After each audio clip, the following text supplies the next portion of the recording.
Thank you so much. I'm going to apologize from the beginning because I pretty much never use PowerPoint, and I'm not sure how this is going to turn out. We've already had one issue with something that didn't go right. For somebody who teaches history of science and technology, I'm actually terrified of the stuff that goes wrong so regularly when people try to use computers in presentations. I'm quite low tech. Anyway, I want to take a moment to thank Laura, who helped me so much preparing this lovely artistic wonder that you're going to see while I'm speaking, and David for inviting me to participate. And to the museum for hosting us, and to the Clio Society. So here goes my first move here. All right, that one, so far so good, right? Okay. So here's kind of the program for what I'm hoping to do here, is to start out with some definition of terms, and then talk about natural magic, demonic magic, under the rubric of demonic magic, to talk about witches and witchcraft, and then the sort of today question about why we should care about this, why this is more than a matter of just historical curiosity. Not that that's not enough. I mean, this is the Clio Society, so historical curiosity really should be enough, but it happens to be that this is a subject that really affects us still and deeply. Okay. So, first of all, the period that we're dealing with here, the period of the witch hunts, the period of this sort of intensification of study and interest in magic, is during the early modern period. So the early modern period is usually kind of generally defined. I mean, everybody has a somewhat different version, but let's call it 1450 to 1750. So some of the things that happened during that period are the Renaissance, the Reformation, the voyages of discovery, wars of religion, scientific revolution, early enlightenment, all that in that 300-year period. It's a pretty exciting period. That's the period that I study. Okay, so what about a definition of magic? So magic has certain goals. Magic attempts to make certain things happen, and it attempts to know certain things which would otherwise be unknowable, and it attempts to do those things using technologies of secret or occult knowledge, or secret or occult ways of gaining knowledge. And the concept of the occult is complicated, and I'll leave it alone, so we'll go from there. Sources. Where do people know about how to do magic, particularly in the early modern period, but in any period? Well, there's secret knowledge that's passed down from antiquity, or knowledge that's believed to be very old, but isn't all that old. They do this with genes also. It's called distressed, right? You have something that's not really that old, but people think it's old because you've made it look that way. And then the other source for the kind of secret knowledge that allows people to do magic is from some kind of direct connection with a divine or supernatural agent, which tells you how to do whatever it is you want to do. Are we, David, do we need some help with chairs or something? Yeah, okay. Sorry, I'm not sure what this is. Maybe we're just on their way to the Rembrandt or something. Okay. Okay, so that's where people get this knowledge from. So the way that people, at least in the early modern period, talk about science. I'm sorry, I'm teaching the scientific revolution now. This is going to be a problem for me if I keep saying science and talking about magic. There's a reason I get them mixed up. Anyway, right. So the types that people talk about are natural magic and demonic magic. So natural magic is, the idea is that it's done without calling upon demons or the devil, that it's done by manipulating nature. That's natural magic, right? Nothing evil, no, right, demons or anything involved. And then there's demonic magic, which of course is the idea that you're calling upon a demon or the devil or something to help accomplish what you want to accomplish with your magic, sometimes called black magic. How do you distinguish between natural magic and demonic magic? You don't. The way that people decided in this period what was natural magic and what was demonic magic depended on how much power and authority they had. That is to say, a lot of this was a matter of who got to decide, and that often involved political issues, religious issues, and so on. It's about authority. It is, the question is, who gets to say who's a saint, who's a witch, who's a magician, who's a sorcerer, about power. Okay, now, natural magic. So, in the Renaissance, right, I guess I'll contrast this with today. When you go to the store today and you buy something and it says new and improved, you go, oh, new and improved. That's great. I want the new and improved version. I don't want the old version. I want new and improved. In our period, in the early modern period, particularly in the Renaissance, you didn't think that way, right? Old is good, right? The older and the more kind of ancient, time-tested, the better as far as knowledge goes. And we can think about why. I mean, for us, people knew less and we learned more, and we see every day that we are learning more and we know more and we're able to do new things. For those guys, the further back you go, the closer you are to the time of Jesus, the closer you are to the time of Moses, the closer you are to the time of Adam. These are the people who knew everything, right? They were living in the times when God communicated with man. They had all kinds of secrets. So there's an idea of something called the Prisca Sapientia, the ancient knowledge, the ancient wisdom, that was very big in Renaissance humanism. That what you want to do is go back to the literatures of the ancient period and sack them for knowledge that you can apply to your own situation, to your own world, to understand more, to try and figure out what they knew and apply it to your times, and so on. So this was particularly big in the Renaissance. This sort of exploded, partly because of the interest, because of Renaissance humanism. These are people who are interested in these topics. But it's also because the texts became available at this time. In 1453, the Ottomans overran and captured Constantinople, right? They had been capturing areas in the whole region before that, and then Constantinople fell to the Ottoman Turks. The Ottomans were Muslims. Constantinople was the capital of Eastern Christendom, right? If Rome is the capital of Western Christendom, Constantinople was the capital of Eastern Christendom, of Byzantium. And its fall, we'll have other occasion to talk about that, I hope. I mean, I've got to worry about how much time I have, but one of the things that happened as the Ottomans moved forward and as Constantinople is threatened is that Byzantine Christian scholars who have all kinds of scholarship, all kinds of ancient texts that were preserved in Greek, sometimes through an Arabic translation, sometimes through Hebrew, right? They had all kinds of texts that were not known in Western Europe.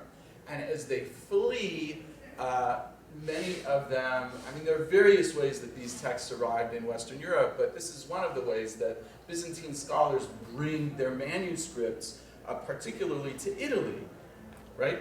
And so, for example, there's a body of literature called the Hermetic Corpus.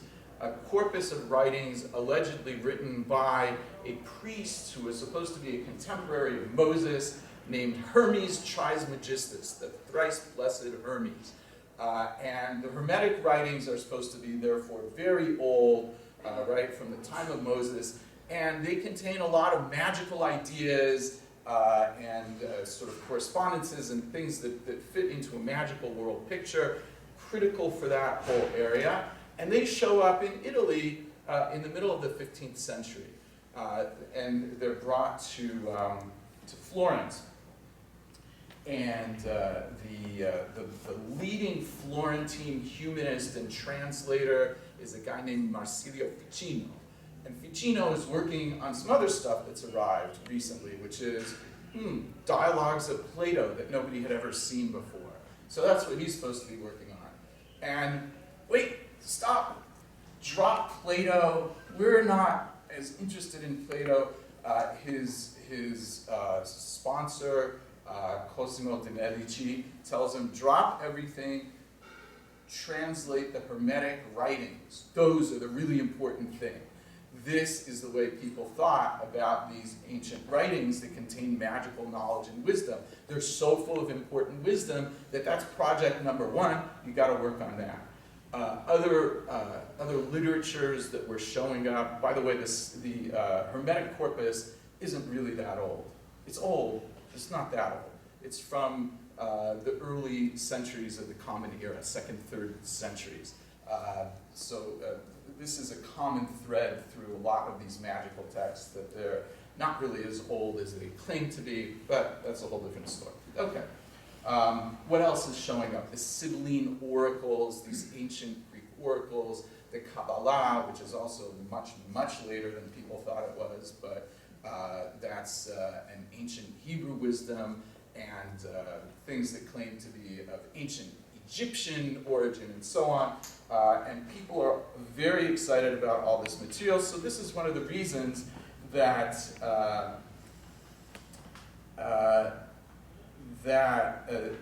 natural magic is so huge in the period of the Renaissance, and people are so excited about it, and people are getting involved in it and trying to use it.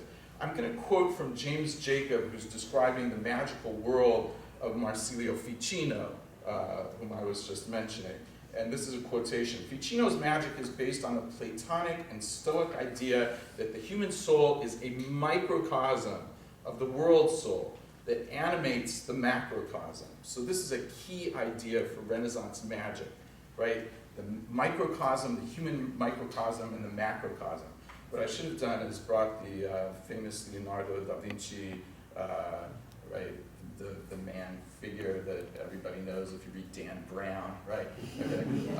Anyway, that's the idea, right? The microcosm that God has sort of implanted in man, a kind of miniature of the universe, and in the natural world there are correspondences with all kinds of things out there in the larger universe, and that you can manipulate them if you know how to do it. So he says, the soul of the world links the individual human being to the world and links everything in the terrestrial world to the heavens. These linkages allow the magician, through his knowledge of the correspondences between higher and lower things, to operate for his own or his client's welfare. By the way, this is all male language.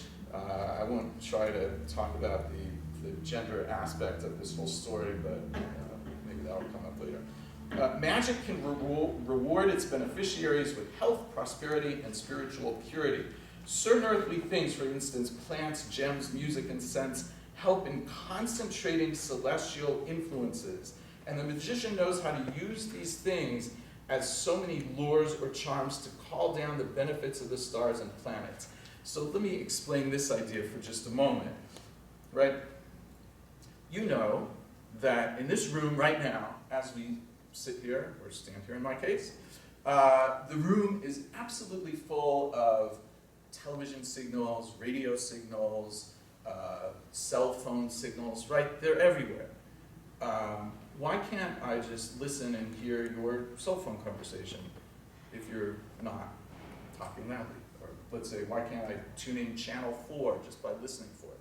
Well, you can't, because you need the right equipment, right? You need a particular arrangement of pieces of metal and plastic and this and that, arranged in a certain way that will gather those signals and channel them in exactly the right way that you can hear them and use them, right? It's magic. So in the same way, these magicians thought that the stars, the celestial bodies, pour down an efflux of divine influence into the world. And again, it was a matter of knowing how to gather and use those signals, that influence, for your purposes. The magician knows how to use these things as so many lures or charms to call down the benefits of the stars and planets. Ficino insisted his magic was natural and innocent rather than demonic, but there was a fine line separating the two kinds of magic.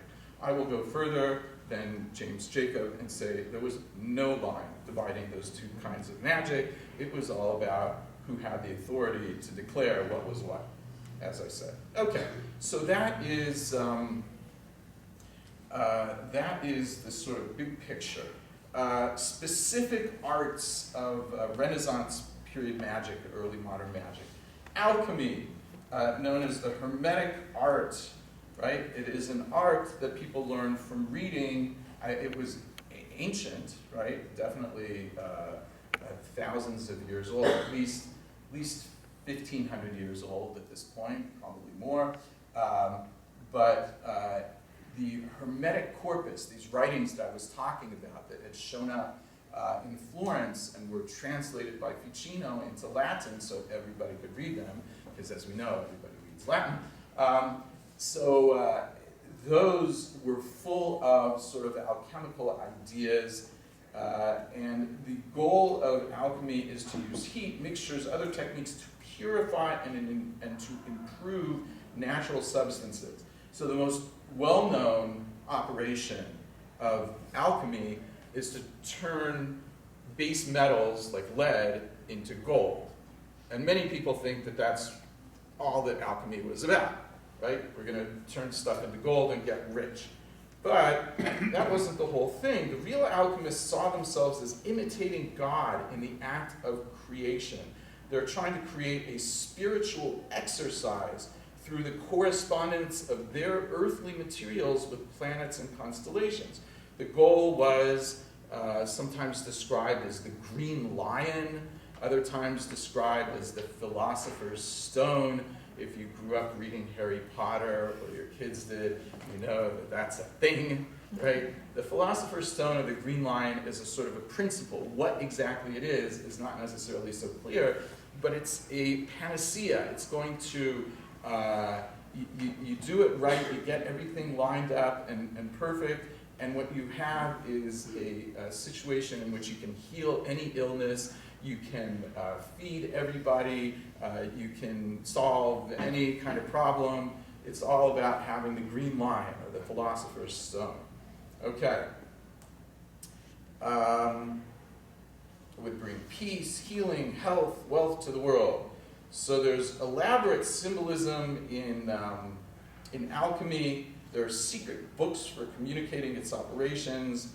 And some adepts, especially the followers of a guy named Theophrastus Bombastus von Hohenheim, I love that, he's better known as Paracelsus. So he and his students practice something called iatrochemistry, which is using chemicals to heal people who are sick. Of course, we don't do that anymore, but right? This is a really a seminal idea. So that came out of the school of Paracelsus and his students in particular. So here are some images. I don't know what's happened here. Here's some images of alchemical art. Now, I'm not an art guy. I'm here in the art museum, which I absolutely love, but I'm not good at art. So I don't know, my colleague Sarah Butler is here, who I'm sure not only knows the art better, but knows the whole subject better, but I don't know, maybe people can pick up on some of what's here. But what I do love is that the alchemists have a whole artistic genre, which is great, because every single thing in every picture is a symbol for something else. and I'll try and show you a little bit of what I'm talking about. I find it very entertaining. It's the one kind of art that I like, even though I probably don't understand it very well. Well, here, this is from a manuscript from our period, a famous one. Here is an alchemist. He's got a bellows. He is heating up a tub full of water with a person in it. And the person has a bird on his head. You'll notice that there is a flask over here, a sealed flask, and there's lots of natural sort of stuff surrounding him. The person is not a person, and the bird is not a bird. This person represents some element that is being heated by the alchemist with the addition of some bird stuff, which is some other element or some other material, which when heated and then sublimed, as they call it, or cooled down, mixed, and so on, is going to be purified, and that operation is going to lead the alchemist to the next operation, which will do something else with it as he is attempting to create whatever it is he's trying to create. So this kind of picture would communicate to an alchemist knowledge about how to do some alchemical operation, right? It's a picture that's a recipe, essentially. Which metal or element the man in the tub and the bird represent, I wish I could tell you. Maybe next time we're together, I'll try and get that information. It turns out I'm not an alchemist, so I'm not good at that. Okay, here is another alchemist or magician. He's got some symbols on a page down here, various other things. You'll notice he is holding calipers. Calipers is a measuring device. Measuring in Renaissance thought always sort of symbolizes building or creating. So he's creating something here. It is a triangle, which is it's not just a triangle, but a whole series of geometric shapes. And there's a mathematical concept behind this. In the middle are little people, and Paracelsus famously tells you how to make little people. They're called homunculi, and if you're interested in making people, you sort of have two ways of doing it. There's the traditional way, which is pretty straightforward. I think we know about that. And then you can do it in the alchemical laboratory. So this is what I mean when I say that the alchemist sees himself as imitating God in the act of creation, and thereby raising up his sort of spiritual status and understanding. So that's kind of symbolized here in this image. Let me see. Is there one more chemical? Yes. There's the green lion biting into the sun, which is bleeding. What it means, what it represents, and what's written on that thing floating in the air, I really couldn't tell you. But they're engaging pictures, and again, this will be representing some kind of alchemical operation. Right, so maybe a really good Renaissance art historian can come for a different Clio lecture and explain all this stuff that I don't get. Okay. So another major area of early modern magic is astrology. Now, of course, we know nobody believes in astrology anymore. If you ever open the newspaper and you look at the comics section, right under the comics, what is there? Right? There's your horoscope. Let's hope it was accurate today and it told you you're going to learn a lot about magic. Okay. The very ancient magical art of astrology is meant to determine the influence of the stars and the planets on human affairs. David, should I close this door? Would that be a move? Or, I'm not sure what the... Are we allowed to do that? Okay, so there are various operations that the astrologer is going through. There are natal charts, so it's very, very important to know where all the stars, constellations, planets were when somebody is born, so that you can know what's going to happen to them their whole life. Because if you know that, then you can tell everything about their life, amazingly. their future. There are horoscopes, which we were just mentioning, to determine propitious times for decision making and so on. There are horary readings, which are meant to answer specific questions that somebody might have based on the place of the stars and planets at a particular time. The underlying assumption was that the stars, planets, and constellations have a deep impact on human affairs, that a skillful practitioner can use astrology to predict events. And there are other divination and prognostication techniques. So there's chiromancy, reading palms. There's geomancy, which is a way of telling the future by tossing some pebbles onto some sand. There's a whole technique for that. There's bibliomancy. I have actually seen people doing this. What is bibliomancy? There's some particular book which has some significance to somebody for religious reasons or whatever reasons. I don't know, for some people maybe it's Shakespeare or whatever, right? You open it up and you look for, right, to a random page, and you look for something on that page that refers to the problem that you're dealing with or what you're trying to learn, and the understanding is that there's some kind of providence over that, or that it will help you. So that's a different divinatory technique. There's crystal ball reading that was pioneered by a guy named John Dee that we'll be getting back to, one of my favorite people. And other techniques usually learned from old books or teachers to predict events or know what was unknown to others. Right. So John Dee was the most learned man in Elizabethan England. There are various theories about how different characters in Marlowe and in Shakespeare are based on John Dee. They're probably all correct. He was such a character, you could base a lot of fictional characters on this real guy. So he was at the same time, he was a great mathematician and taught important translated and taught important mathematical ideas in England at the time of Queen Elizabeth. He was a spy as he traveled around learning things and teaching things. He also exchanged information. And he was a magus.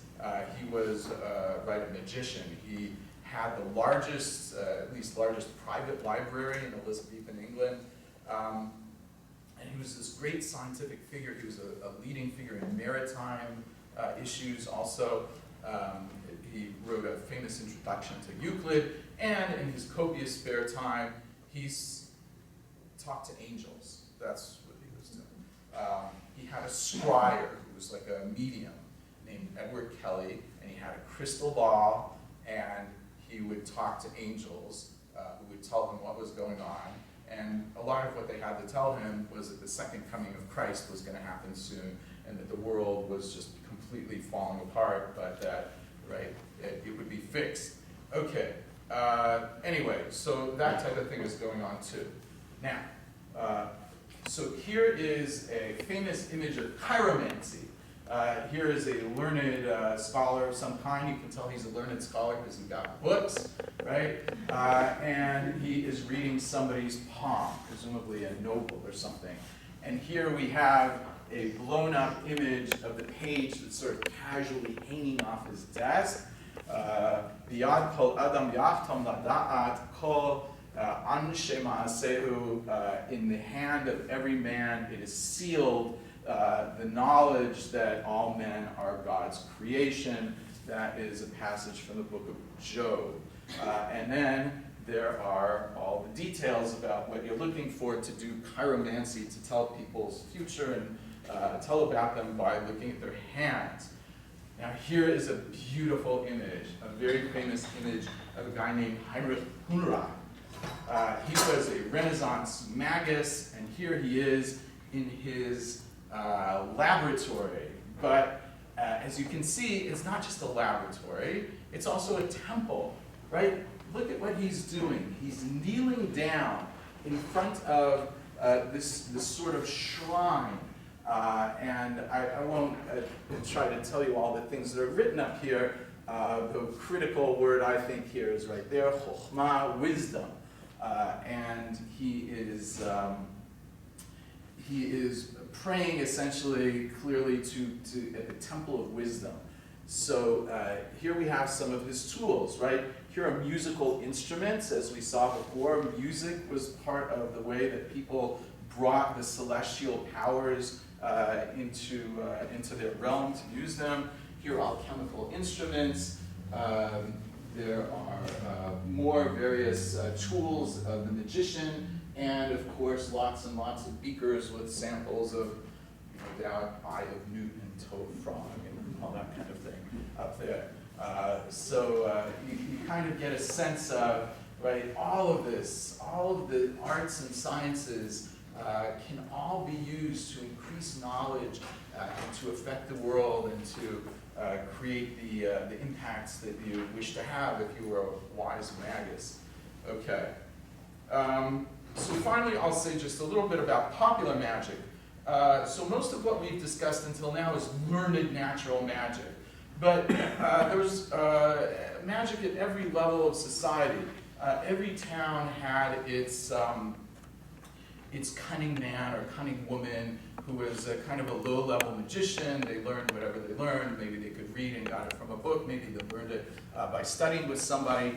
And so if you lost your cow, you go to the cunning woman and you give her a few bucks and she tells you where to find your cow. If you wonder who stole your pot, I don't mean your stash pot, I just mean your pot, right? That's all I'm talking about. This is not that kind of magic. Okay, you go to the cunning man, and the cunning man not only tells you where to find it, but who stole it, right? That kind of thing. That's going on. That has a long, long tradition in European society, and that's all over the place. They can supply a love potion, and maybe if you're really in the mood, maybe they can put a curse on somebody, right? That's your local magician, your local popular magician. So there is a kind of concept of high culture and low culture, and for a long time people really made this distinction. When it comes to magic, certainly, and ultimately when it comes to science in a lot of ways too, those distinctions melt away, and there are mutual influences between learned and popular magicians. Okay, well, how about demonic magic? Any practitioner of natural magic might at any time be accused by an enemy or a competitor or a religious crusader of practicing demonic magic. That is, the medium by which the magician said he was achieving results or supernatural influences would now be identified by an enemy or an opponent as demonic influences. You thought that angels were talking to you, but it was really demons. You thought that the operation that you were doing was done through natural magic, but it wasn't. The devil was making it happen. You just didn't realize it. This is what happened to John Dee, for example. He was away on a trip, and his home, right, with this great library was sacked by townspeople who were sure that he was a magician. I think it was John Dee who he was asked to do some stage magic for a play, an old Greek play called The Clouds, and he created. Is this right, Sarah? Do you remember this? He created this great. He was the George Lucas of his time, the guy, right? He creates a method by which somebody standing on stage appears to suddenly fly up into the air and do various things. And it freaked people out. And they saw it, and they were sure that he was not a natural magician, that the only way that this could possibly be happening is if he was using demonic magic. And they attacked his house, and they destroyed his library. It's terrible. That's why I never do that stuff. Okay. Here in this image, oops.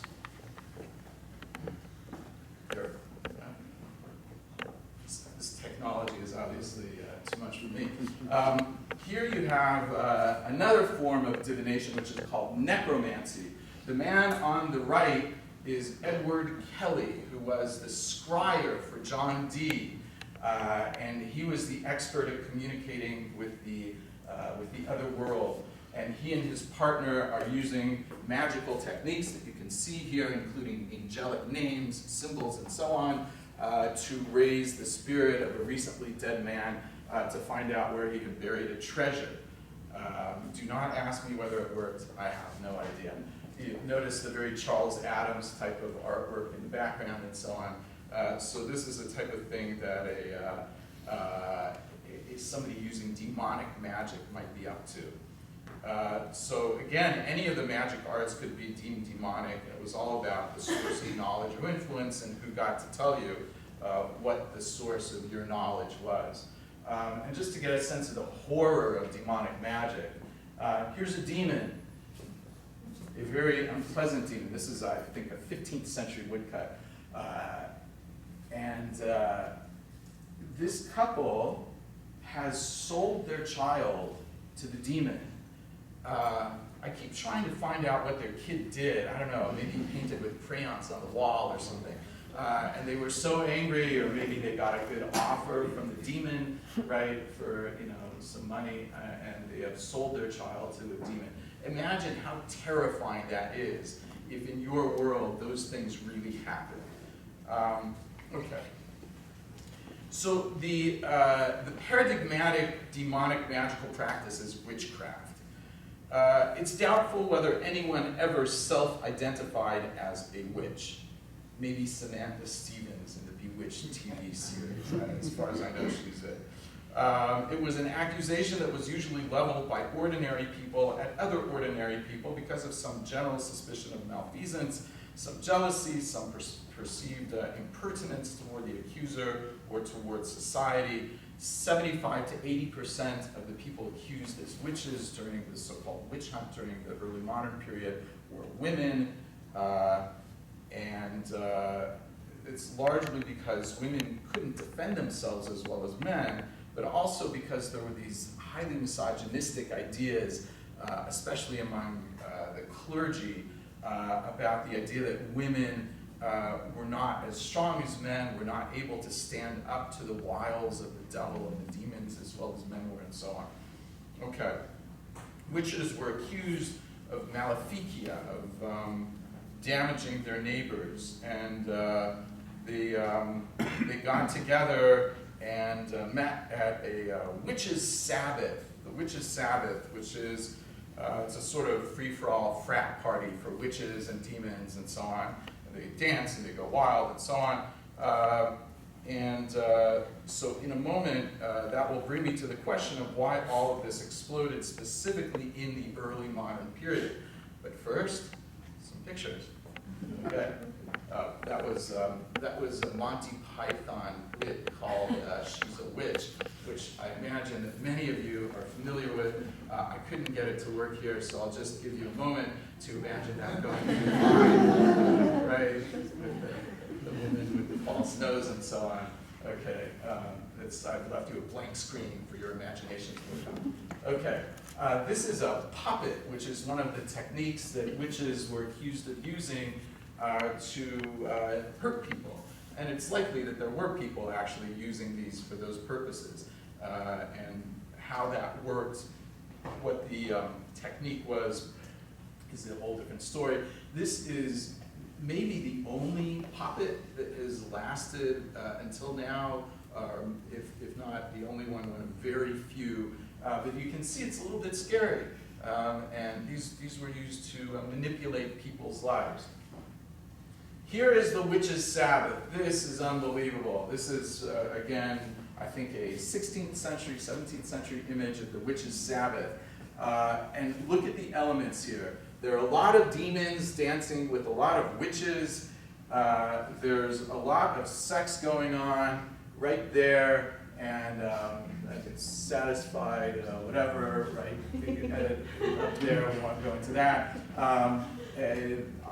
Here is somebody kissing the backside of a goat, and the preferred musical instrument is some form of pipes. That is because, right, the goat image and the pipes are because the image of the devil in the late Middle Ages and into the early modern period was based heavily on ancient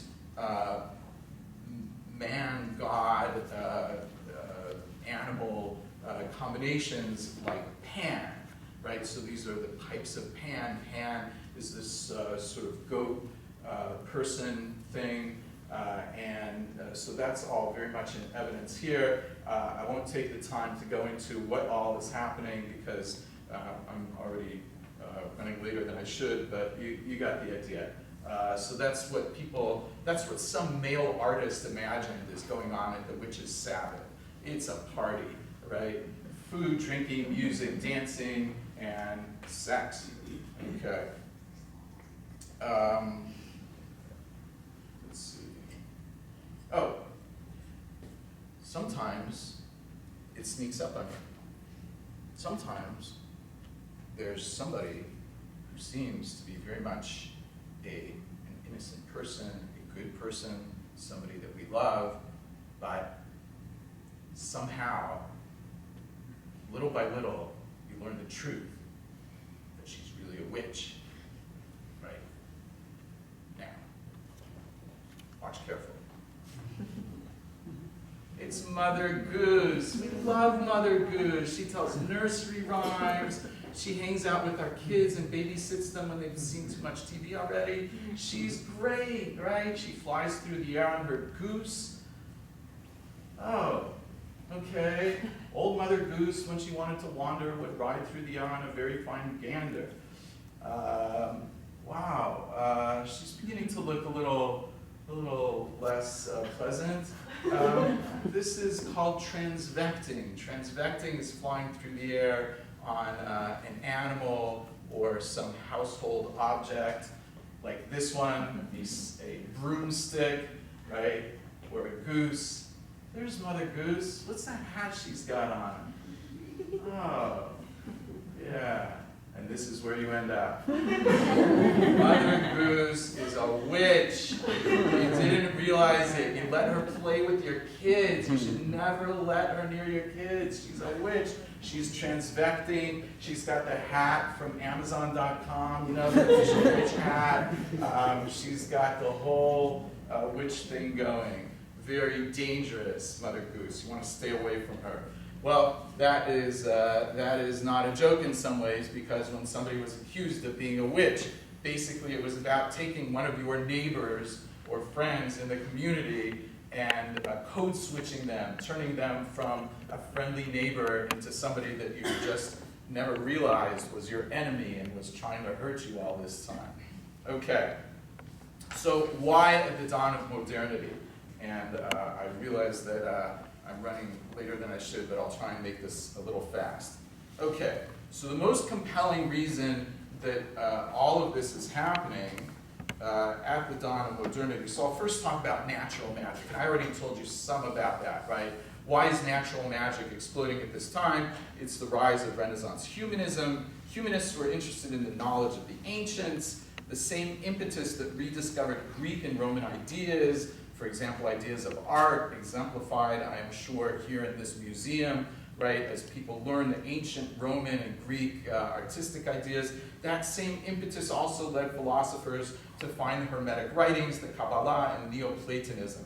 There was also the rise of the Ottomans, which led Byzantine scholars to bring their texts into Western Europe, and the printing press. We haven't talked about the printing press, right? If you have a secret book of recipes or magical techniques or something, that is privileged information. You guard it very carefully. It's passed down only in manuscript. But if a printer gets a hold of it, it'll be a big seller, and it can go all over the place. It is a way of democratizing knowledge. It means that magical ideas are spread much further than they could have been before.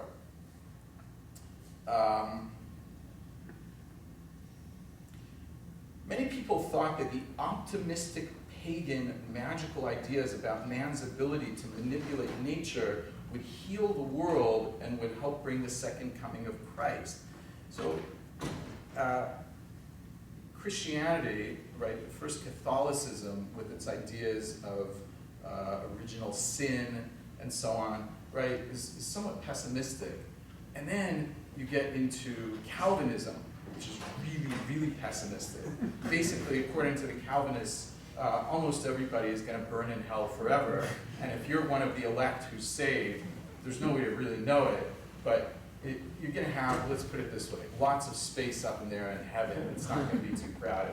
These are very pessimistic worldviews. And by the way, the Puritans who brought us the Salem witch trials, among other things, were Calvinists, right? This was what they adhered to. So there was a certain lifting of the spirit by looking at these ancient pagan writers who didn't have this kind of pessimism. They had an optimism about what man could learn and discover. And this is picked up by Paracelsus and by Francis Bacon and others. Okay.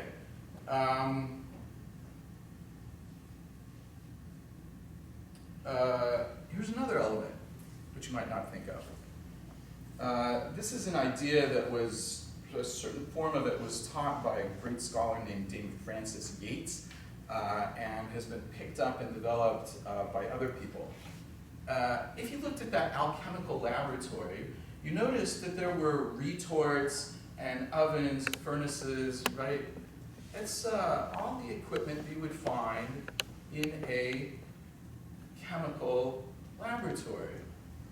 Alchemy morphs more or less directly into chemistry.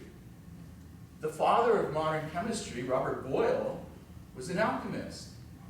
So was Sir Isaac Newton. So alchemy into chemistry, astrology, which is all about watching the stars and trying to figure out where they're going to be and what they're going to do, into modern astronomy. How about prognostication, trying to figure out the future using crystal balls or different techniques? We have all kinds of people in our world who make their living from prognostication. The weatherman, right? Or woman, right? On TV, that's a prognosticator. They're trying to tell you the future. Your insurance actuary is a prognosticator. So, and so on, right? A stockbroker is probably a very bad prognosticator. So these are all areas in which these Renaissance magical arts sort of turn into modern science. Because after all, magic and science are really after the same things. They're trying to figure out how you can understand the workings of the world, of the natural world, and harness them, and know how to make things happen, and know how to know things that people would not otherwise know. Basically, science is successful magic. Okay. How about demonic magic? Why is that happening at the dawn of modernity? That's a little more complex. It has a lot to do with control and power, as well as ideas. The medieval church didn't care much about your popular magicians. They didn't care about the prognosticator who lives down the block, or about the cunning man or cunning woman who helps you find your cow. We don't like it. It's a holdover from pagan antiquity. We don't like it, but it's no threat. It's not threatening anybody. Yeah, go ahead. Every once in a while, somebody would be prosecuted as a witch or prosecuted as a magician for something, right? It's not that it never happened in the Middle Ages, but the church was pretty confident in itself, and those things didn't usually make large waves. It is no accident that the witch craze, right, the witch hunts begin just about the same time that the incredible unrest in the church arises that would lead to the Protestant Reformation. Protestant Reformation, 1517, right? It is a result of several decades of a lot of unhappiness with the church, the idea that the church is corrupt and so on. So the church is under the gun. It's being attacked right at the time that the witch accusations start. And it's not a coincidence. There was a widespread sense that the church was corrupt, in need of a radical overhaul. Humanists like Erasmus and Luther were gaining ground, so the jittery church was much more sensitive to heresies and offenses when it was under attack. With the Reformation, both the Catholic Church and the Protestant churches were eagle-eyed looking out for doctrinal errors and heresies. And we'll see why this is relevant. This sensitivity was exacerbated by a number of other factors. One was millenarianism. As you're approaching the year 1500, a lot of people thought that the second coming was about to occur. If the second coming is about to occur, you need to make sure that Christendom has been cleansed of heresies and all kinds of evil elements, Jews, lepers, right? All of that has to be got rid of. So people are looking to find those people and remove them from society.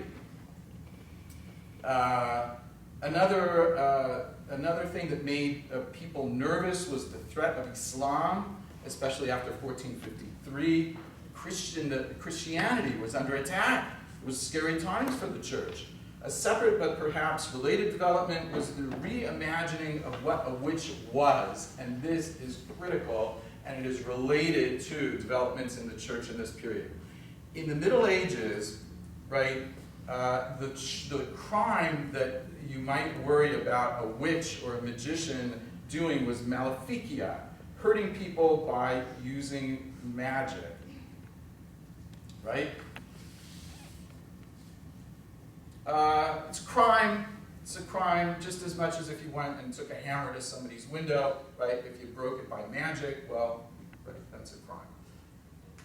The shift comes as people start investigating where the witch's ability to damage other people comes from. And they conclude that it comes from making a pact with the devil. The witch seals a deal with the devil, and the devil gives her powers and sends her out to hurt people. That is no longer just maleficia. That's not just being a mean old lady with some magic powers picked up somewhere. That is heresy. That's apostasy. You left God and you went over to the devil, right? So now you are dangerous not just as a bad neighbor, but as a heretic who is undercutting and destroying the church and the natural order and the right order of things, right? That combination, which the church works very hard to make people believe in, right? People aren't used to this, and you see people struggling with this when you look at trial records of witches, right?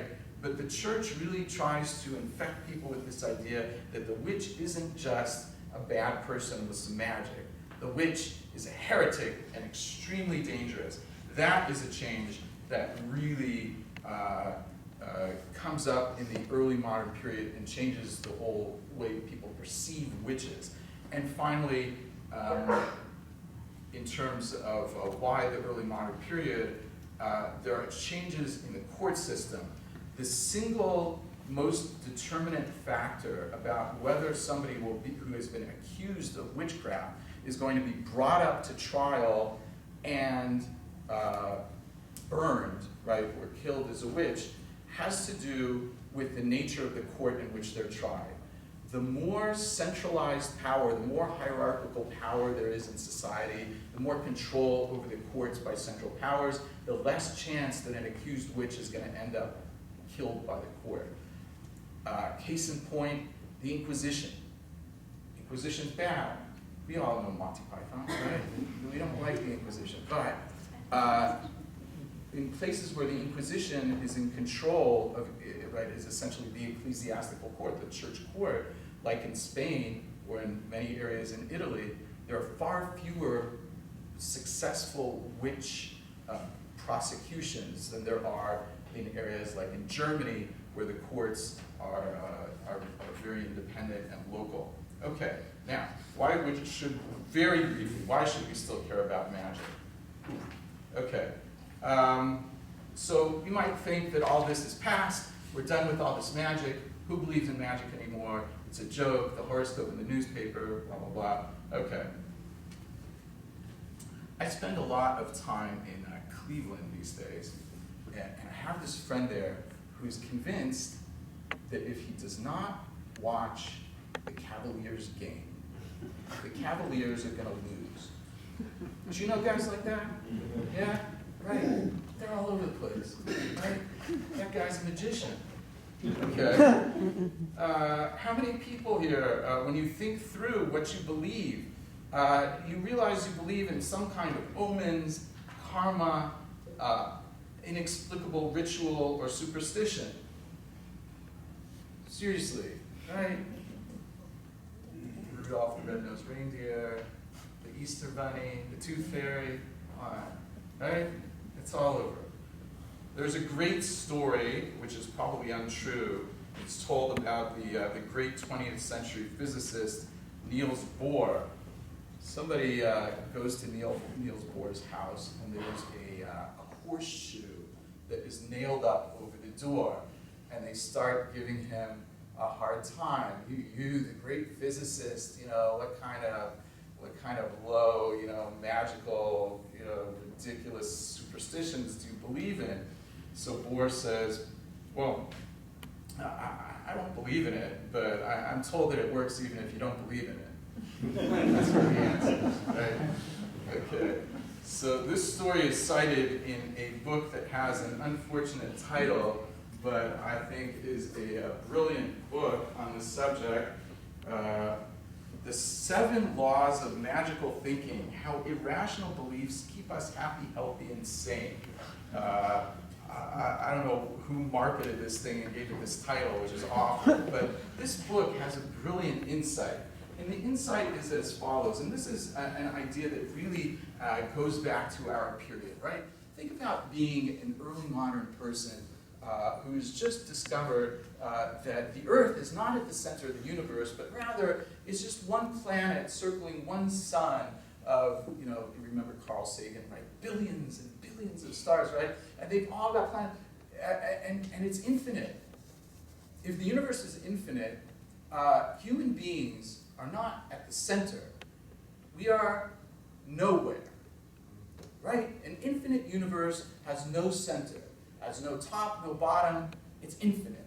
That is going to be very disorienting for an early modern person to learn who's been told his whole life or her whole life that people are at the center of the universe was created for man, Earth stands still at the center and everything goes around it, right? Very disorienting. Then there are the voyages of discovery, all these people that nobody ever knew about, who never heard of Jesus, who don't know anything about the things you know, and do everything differently. Everything is very disorienting, right?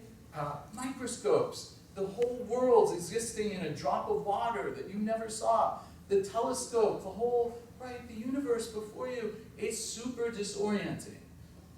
It is a fact of modernity that humans, the place of humans, is shifted from the center of everything to something that we don't know what to do with. Darwin has told us that we're descended from apes, right? So basically, this author, Matthew Hudson, H-U-T-S-O-N, right?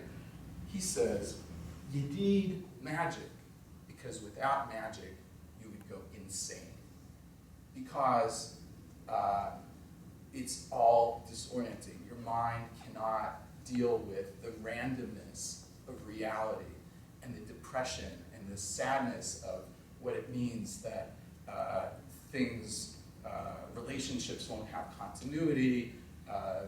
You think that things can't get any worse, but they get so much worse, right? All of these things that happen to us in life, he says, you need a structure, you need something to kind of put it in context, to give you hope that there really is going to be a meaning to everything, that it's all going to work out, and that the pieces have some relationship to each other, because, and he says that's magic, that's magical thinking, but he says without it, you lose your mind. You'd have no way to orient yourself, no way to anchor yourself. You'd turn suicidal, right? That's kind of the theme, the thesis of his book.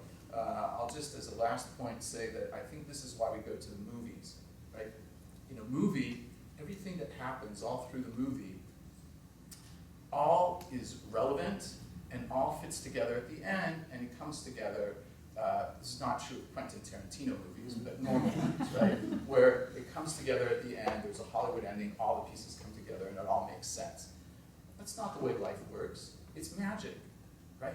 But we need it because we need that to know how to place ourselves in the world. Okay, thank you so much.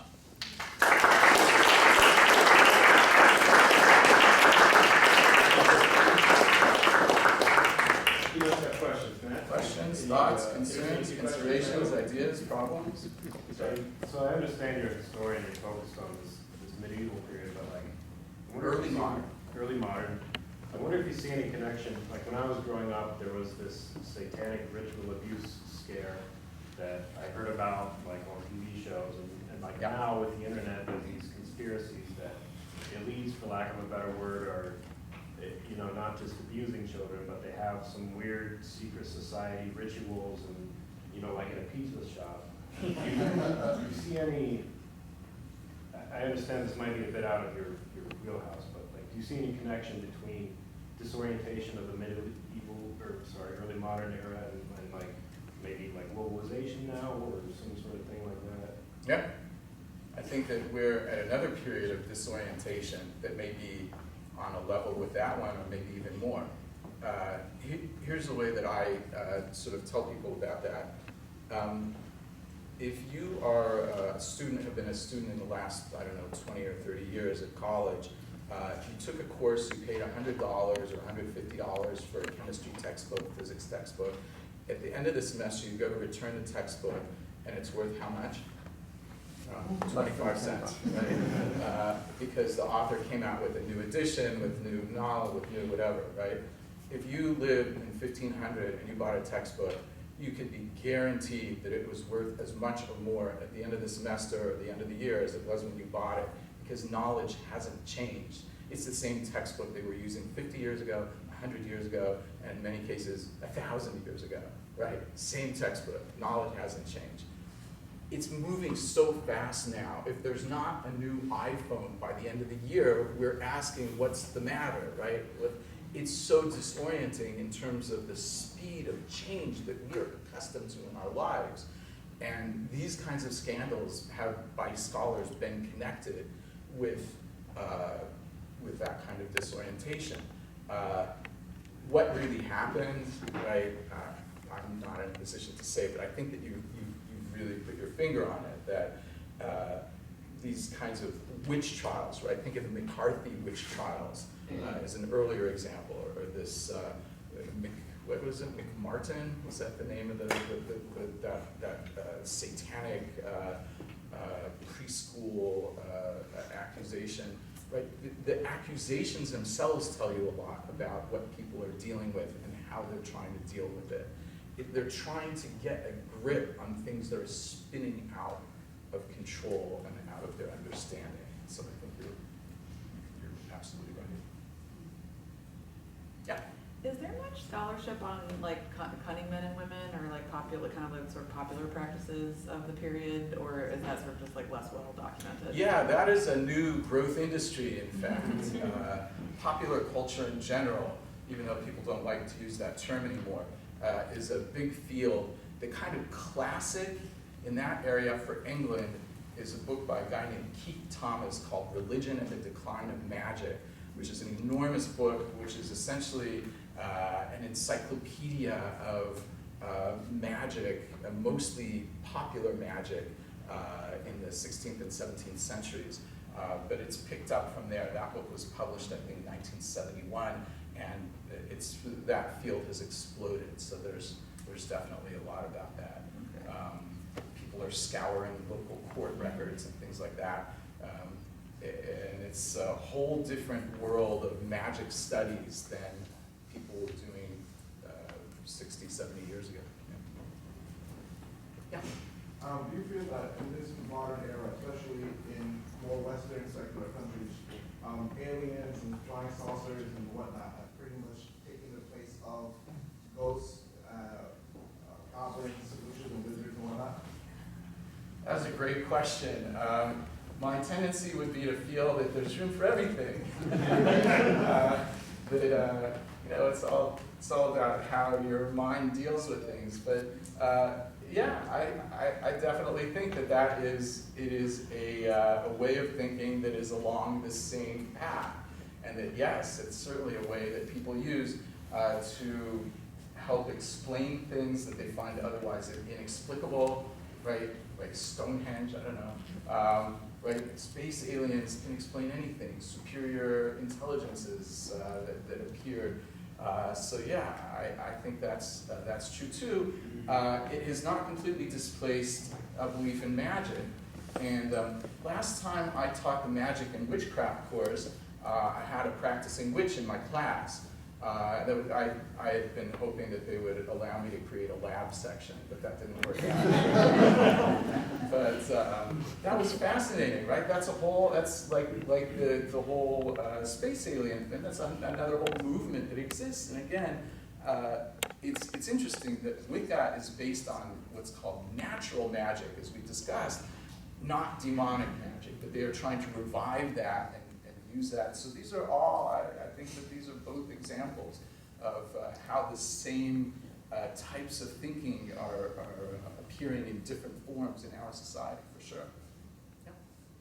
With flat earthers, there was kind of this sideshow thing that would happen from town to town with these lively debates between skeptics and the flat earthers. Was there anything like that, like a third party outside of the church and the practitioners of magic, where people were challenging this but not on a religious basis?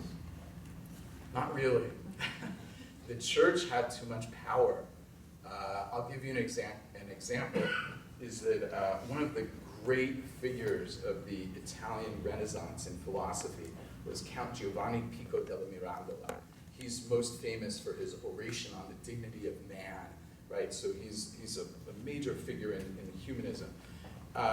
He was also the first Renaissance Christian Kabbalist, right? He was fascinated by magic, and he wrote a lot about it.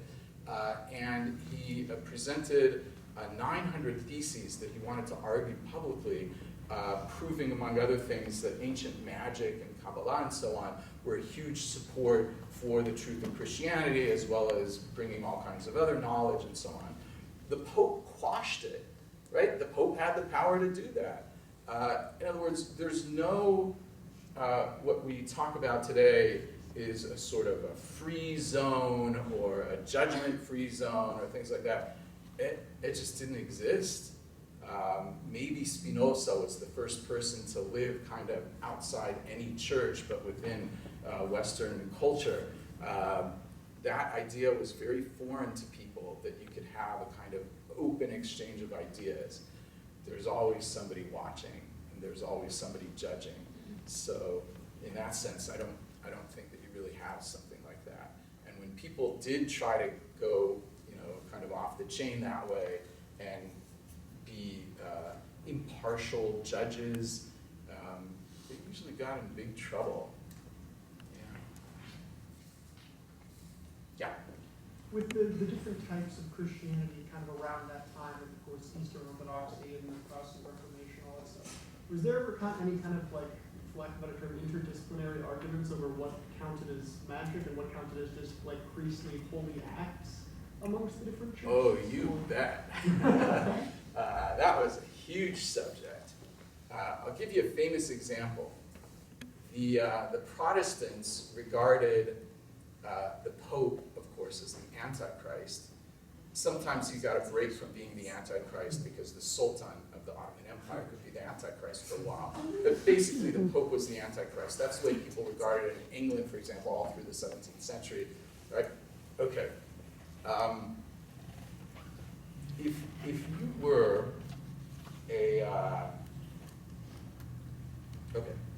at the 12th Lateran Council, 1212 to 1215, a doctrine of the Catholic Church is established that had been around for a while. It's now established as dogma, as a doctrine of the Church about transubstantiation.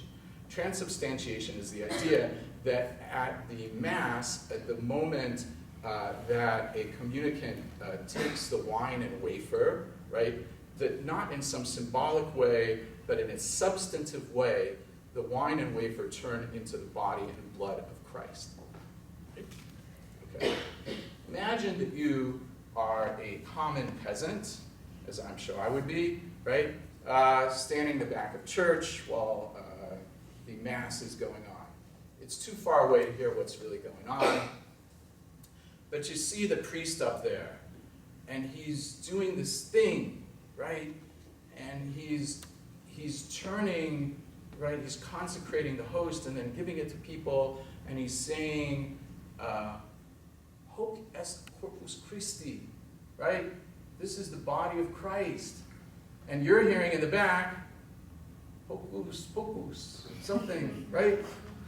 Hocus pocus, that's magic, right? The priest is up there doing magic. This is one of the great accusations against the Catholic Church. It's all about magic. They're turning wine and matzahs into the body and blood of Christ. They are giving saints these magical powers.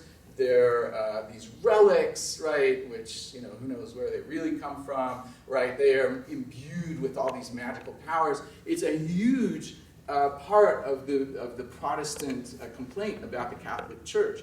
So that's just one piece of it. In other words, you're asking on a sort of more global level, but that is maybe the most well-known and easy to document aspect of that larger polemic. So absolutely it's going on. Yeah. Yeah. Under that train of thought, would Catholicism and the actions the priests are committing, would that be considered necromancy? Since it's to do with death? That is a really interesting idea. I never thought about that. Gotta give me time to chew on that. I don't know. I don't remember ever seeing somebody calling it necromancy, but that's a very intriguing idea. I like that. Gotta think about it. Were there similar trends in Asia? I know very little about Asia, so I can't really tell you. I know that alchemy and astrology had a long tradition there. I don't know whether, in other words, the trends that I was talking about here are really European trends. I gotta go home and read about 80 books, and then I can get back to you on that. So I don't really know the answer, but there are people who certainly study magic in China in particular. And you know, I sort of pushed through this as an aside, but the relationship between magic and science is a very close relationship. And so there's a history, I forgot the guy's name, Needleman or something like that, who wrote this enormous history of science in China. And I think that contains a lot of that kind of magical background. Yeah, I'm sorry, I can't answer better. All right. Well, how about I ask the last question then? Oh, no. So you talked about this, you talked about a transition from alchemy to chemistry, Boyle, for instance. Mm-hmm. What was that like? How do we get from, at least in one person, how do we get from alchemy to chemistry? What changed? What changed in his attitude? What changed to make him a chemist, I guess, and not an alchemist? So Boyle wrote a book called The Skeptical Chemist. I don't think that he would really have made the distinction, as most of our early modern figures would never have made a distinction between magic and science. The terms weren't even really the right terms for them. But Boyle is studying what happens when you boil certain things, or you heat them, or you cool them, or you mix them, and so on. And as he becomes more skeptical, and really even before Boyle, there's a guy named Van Helmont who's already sort of doing this and thinking this way. Right? You start measuring, you start keeping records. You rather than just doing what the operation says to do in the book, you start sort of questioning why this way and how that way.